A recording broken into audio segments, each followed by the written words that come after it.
Hi, it's Jason J here again, the Flair Guy. Now, in my last vlog, I spoke about the importance of learning and how it relates to our career progression and our ongoing personal growth. This week, though, I thought I would address something that's another secondary but very, very important element to that, and that is the element of taking action or applying ourselves. Because we can learn all we want, but if we don't put it into action, it's really no good to us anyway. Stephen Covey once said, "To know and not to do is to not really know at all." We know a lot of stuff. We're always learning stuff, but not to do it, not to use it, not to take action. That's what differentiates the people who move forward and progress and the people who sort of stagnate and maybe just keep learning, but really don't have any outward application of it. The analogy I like to draw is like a sports team. Now, you've got a sports team on a field who are in the midst of the action, and you've got the people on the sidelines, and it's very often me, to be honest, watching the game. Now, the question is, who learns more? The person acting as a bystander, just watching the action and maybe chatting to their friend about what the players should be doing? Or the person in the middle of the game, the person who's totally immersed in it? Well, I'd hesitate to say that the person who's getting the real hardcore action on the field is going to get the most out of it. So, in the same way, we've got to be in the game to get the most out. So the principle I'm going to talk about today is about how to apply ourselves completely to the task at hand. Now, you might think, well, that's what I always do. I always apply myself completely because, you know, would I get anything done otherwise? Well, that's not really true. You see, a lot of the times we don't apply ourselves completely. We actually only apply ourselves in a sort of limited way. And here's how I'm going to explain it. You see, when we take action on anything, we take action on anything in the moment, don't we? We take it right here and right now. Now, that's, again, very self-explanatory. But the reality is, a lot of people aren't actually here now. You see, everyone talks about time management. They've got problems with time management. I just can't seem to get anything done, and there's not enough time.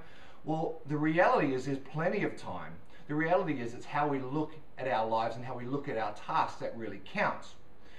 Personally, I've struggled with the idea sometimes of being totally immersed in what I'm doing. For example, sometimes being at work and thinking, oh, I wish I wasn't here, I wish I was at home, was limiting what I was doing at work. Or, alternatively, being at home and maybe playing with the kids and thinking all the stuff I've got to do still, and in the back of my mind I'm still connected to work. It's limiting, really, my personal life. So often we aren't there. Blair Singer, the sales guru, says that there's no such thing as time management.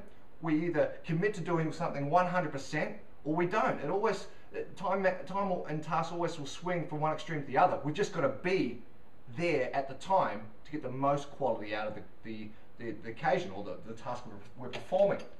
So here's how it kind of looks. Here's the here and now, and here's how we're applying ourselves. Now, if we, on one hand, look at, we're in a situation, but we're stuck over here in the past, then what's happening is we're really truncating the now. We're truncating the quality of the moment because we're thinking about stuff we should have done or stuff that went wrong. Or stuff.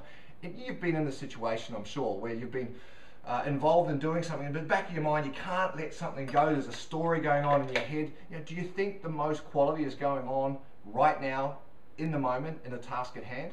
Probably not.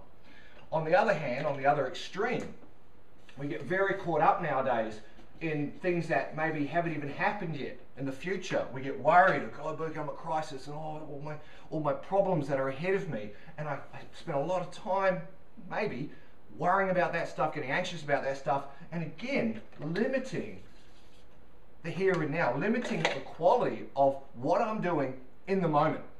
Now, you might say, well, this is all very airy-fairy. Well, you know what? It is a little bit cerebral. But the truth is, we know that when we achieve our best work, we're totally in the now. We're not connected to the past. We're not connected to the future. We're in the moment because the moment dictates the future.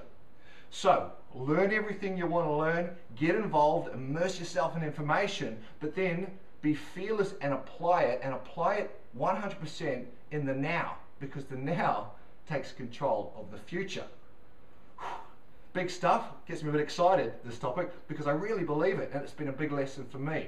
Hopefully it's a lesson for you as well. Stay tuned for the next vlog. I'm Jason J. See you later.